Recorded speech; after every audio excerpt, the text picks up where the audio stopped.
Então, assim, a instituição ela tem que ser muito, pouco termo, mas ela tem que ser muito idiota para não ter um técnico de radiologia nos seus serviços de hemodinâmica. Para mim, é inadmissível.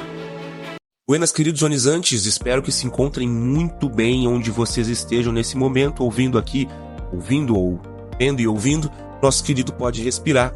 Estamos aqui falando mais uma vez sobre hemodinâmica e nós vamos tocar em alguns pontos muito importantes hoje. Eu quero ser muito sucinto naquilo que eu vou falar para vocês, para que a gente não tenha tanta informação agregada sem conseguir absorver nada. Mas assim, é óbvio que tudo que eu falar aqui, sempre, como eu digo para vocês, é uma forma de pensamento pessoal, é uma opinião pessoal, a partir das minhas vivências, obviamente, mas vocês sempre vão ter direito aqui sim é uma democracia, né? Aí nos comentários, falar sobre a opinião e a vivência de vocês, e espero que vocês façam isso, porque a gente possa trocar essa ideia, porque esse espaço, ele é feito para isso, né? Também aqui, mesmo estando sozinho, se trata de um podcast, obviamente.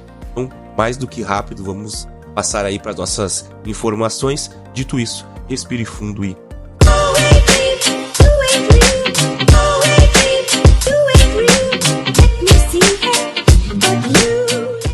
Pode respirar. Seguindo aqui então, por que é muito importante que a gente tenha técnicos de radiologia no serviço de hemodinâmica?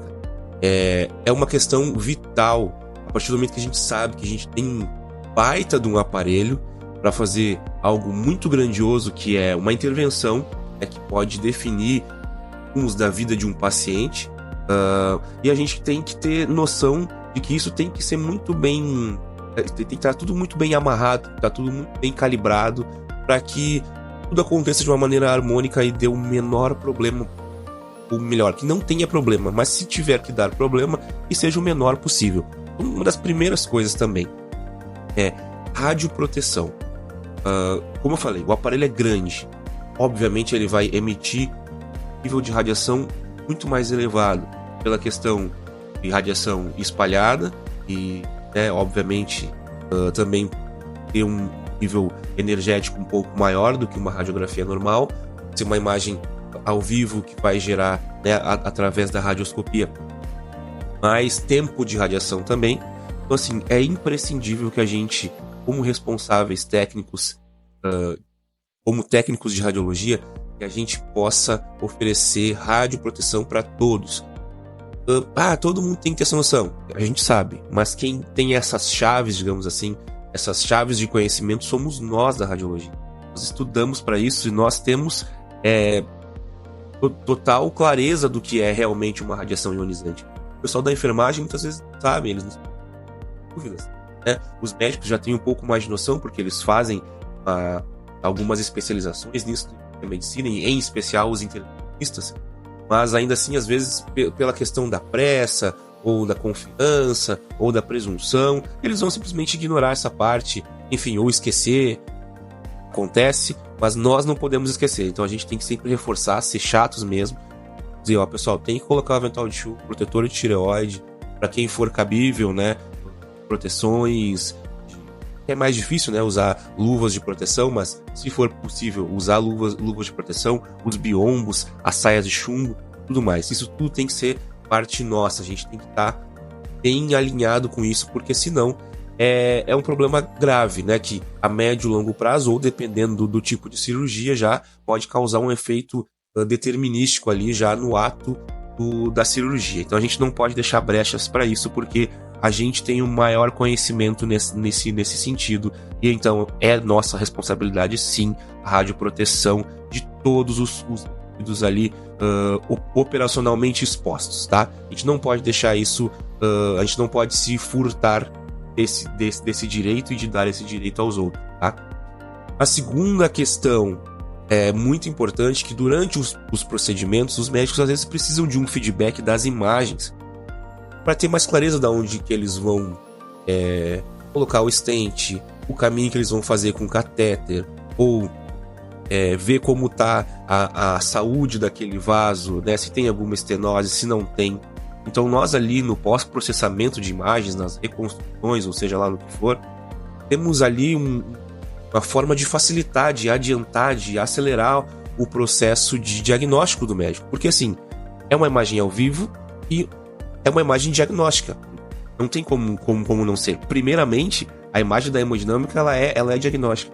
Mesmo que o médico já venha com um diagnóstico pré-feito, digamos assim, né? Ele já sabe o caso do paciente, ele já operou esse paciente, mas a gente sabe que a anatomia e fisiologia elas são coisas que são mutáveis ao longo do tempo. Então, mesmo em curto espaço de tempo, pode haver alguma mudança.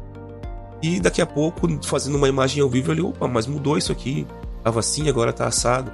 E a gente que tem ali o poder de estar nos controles, na workstation, tem também aquela, claro, que isso se dá ao longo do tempo, a gente não precisa ficar se exigindo demais também e achar que a gente tem que ter um super conhecimento já no início, porque isso é ilusório, né? Mas assim, a partir do teu conhecimento, de repente ir trocando ideia com os médicos também, já pode ir vendo ali, poxa, vou deixar uma imagem cheia aqui porque eu vi que tem uma anomalia. Se o médico quiser ver outra imagem, vai te pedir, deixa um pouquinho mais para lá, um pouquinho mais para cá, passa uns quadros para trás, uns quadros para frente. Então essa troca é muito importante para que o médico tenha agilidade também, para não se tirar a mão do catéter, ir lá manipular a imagem, voltar para o catéter, ir lá manipular a imagem. Então a gente já vai facilitar esse trabalho dele de diagnóstico. Então é muito importante que a gente faça isso, para que também se veja que há uma valorização, que o técnico que está ali tem conhecimento daquilo que está acontecendo e, por consequência, acabe facilitando, diminuindo o tempo de exposição do paciente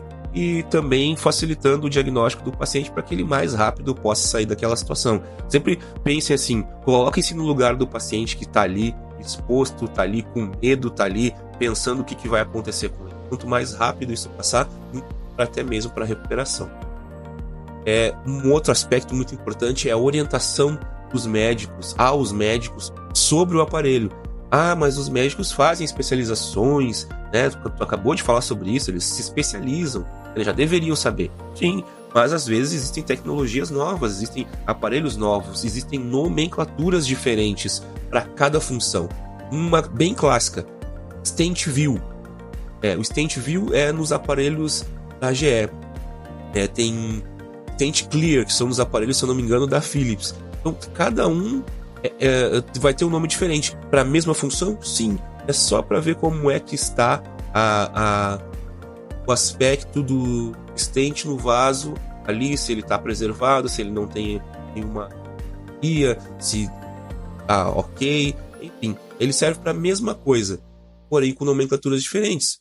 Vai estar em posições diferentes no comando.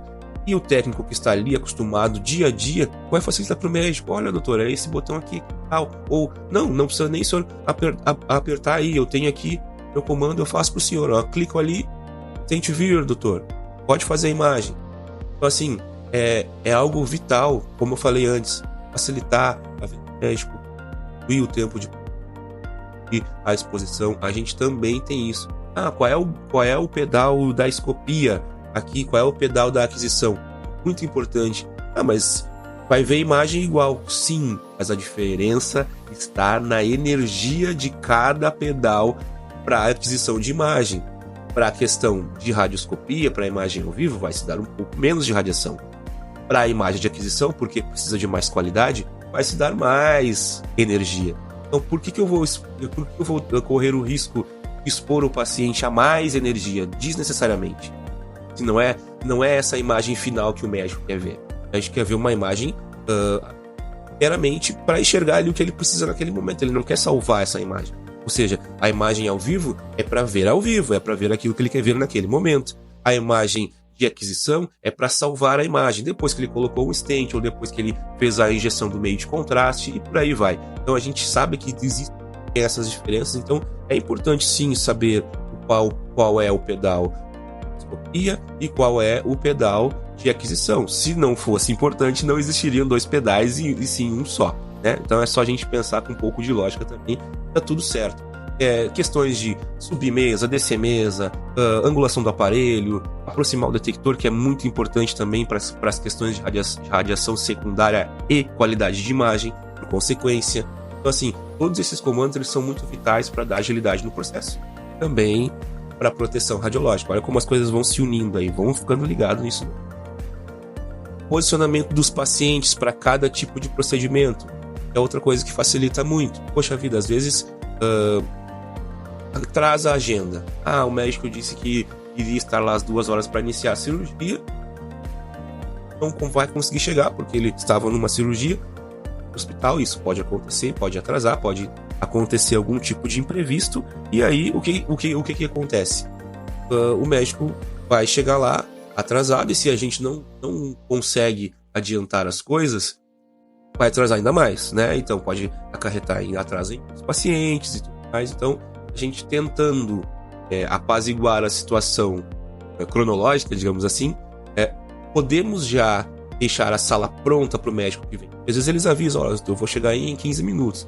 Então, se tu conseguir a informação de qual região que vai ser tratada, de como vai ser tratado, por exemplo, vai ser um superior, braço direito, enfim, ou é um cateterismo cardíaco, a radial, já sabe que vai ser paciente em decúbito dorsal, braço de comandos e tal, já vai deixando pronto ali, já sabe como vai se posicionar em sala, né? No ideal já vai estar tudo, campos estéreis ali, perfeitamente colocados, tudo, e só liberar o raio e o médico começar a sua cirurgia. Então, assim, facilita muito a gente saber como funcionam os procedimentos pacientes e por que nós da radiologia temos prioridade para fazer isso. A gente sabe como o aparelho se movimenta, então isso é muito importante. Porque não adianta posicionar o paciente de qualquer jeito, e aí quando vai chegar lá, preciso chegar nessa região, mas não vai até lá porque o paciente está mal posicionado, está mais para cima, está mais para baixo, ou enfim, não está mais angulado de um lado de outro. Legal, tem como compensar? Tem, mas já atrapalha um pouco, porque tem que pensar um pouco mais. Então assim, ficando na questão da agilidade, pense no paciente, a gente vai estar lá, então quanto mais rápido isso for, melhor. Então também o posicionamento é para facilitar essa questão, ser de otimização da cirurgia, por assim dizer. Isso é só um dos exemplos, né? Temos mais exemplos que pode citar, mas hoje eu quero ser sucinto só para abrir um pouco a mente de vocês em relação a isso. E além disso, aqui vem uma questão um pouco mais polêmica, mas eu acho que não tem tanta polêmica assim na prática, tá? O que acontece? Muitas vezes existem procedimentos que são muito grandes.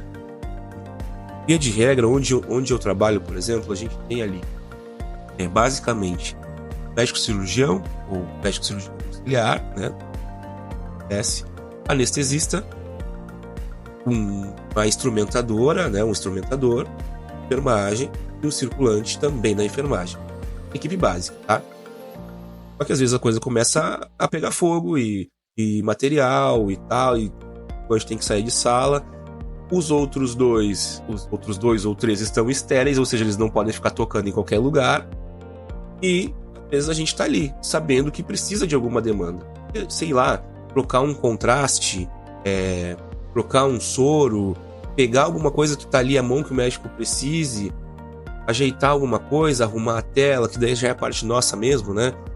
Qualquer coisa que esteja ao nosso alcance ali. De repente, o colega foi lá buscar um outro material, mas tem um material que tá ali, o médico quer, e ele já sabe, mostra para ele, doutor, é esse mesmo que o senhor quer? Esse tipo de, sei lá, pode acontecer, um stent, é isso aqui que o senhor quer? Sim. A partir do momento que ele te dá a certeza, tu pode ir lá e abrir para auxiliar. Tem aquela coisa, mas a gente, enfermagem, isso aí é algo da enfermagem. Sim, às vezes no momento de emergência a gente também pode agir, né? Se tá certo ou não tá certo, questão jurídica, aí isso é um ponto pra gente avaliar depois. Mas tem momentos que a gente vai precisar, muitas vezes, ser ágil e proativo. Isso é muito bom porque ajuda o paciente, sabe? Então pensem sempre nisso. O médico está ali para resolver o problema do paciente. Nós estamos ali para resolver o problema do médico e do paciente. Então a gente tem um peso, a responsabilidade muito grande nesse momento, e quanto mais assertivo e proativo nós muito melhor para todo mundo. Então, assim, existem... Por que eu puxei esse assunto todo, né? Da importância dos técnicos de radiologia nos setores? Porque, sim, existem lugares onde não tem técnico de radiologia. E isso, para mim, é algo bizarro. É bizarro. porque nós temos sim conhecimento técnico para contribuir muito durante a cirurgia. Temos conhecimento técnico para poder agilizar muito, como eu falei, para poder até mesmo assim adiantar muitas coisas, né? Como eu falei, na observação, radiodiagnóstico, e isso em muitas instituições é ignorado, né? O técnico de radiologia simplesmente vai para ligar os aparelhos, às vezes, ou vai para gravar CD, vai para fazer serviço burocrático, coisas que outra pessoa poderia fazer e que não tem nada a ver com a radiologia. Então, assim, para mim é muito bizarro, não tem sentido nenhum ter um técnico de radiologia para aquilo que realmente se deve, que é o radiodiagnóstico, a imagem, a radioproteção, o auxílio geral, as reconstruções, enfim, o orientar o médico para alguma coisa que ele tenha dúvida. E então, assim, a instituição ela tem que ser muito, desculpa o termo, mas ela tem que ser muito idiota para não ter um técnico de radiologia nos seus serviços de hemodinâmica. Para mim é inadmissível. Mas é isso. Vou ficar por aqui, espero que vocês tenham gostado. Deixe seu comentário, deixe seu like, curta, comente, compartilhe, passe para todo mundo aí, o pessoal que gosta de hemodinâmica, o pessoal que ali sempre fissurado nas cirurgias, querendo saber um pouco mais. Então deixa aí para eles, porque com certeza isso é algo que pode agregar e talvez acrescentar algo no conhecimento dele. Tamo junto, pra sempre, é nóis!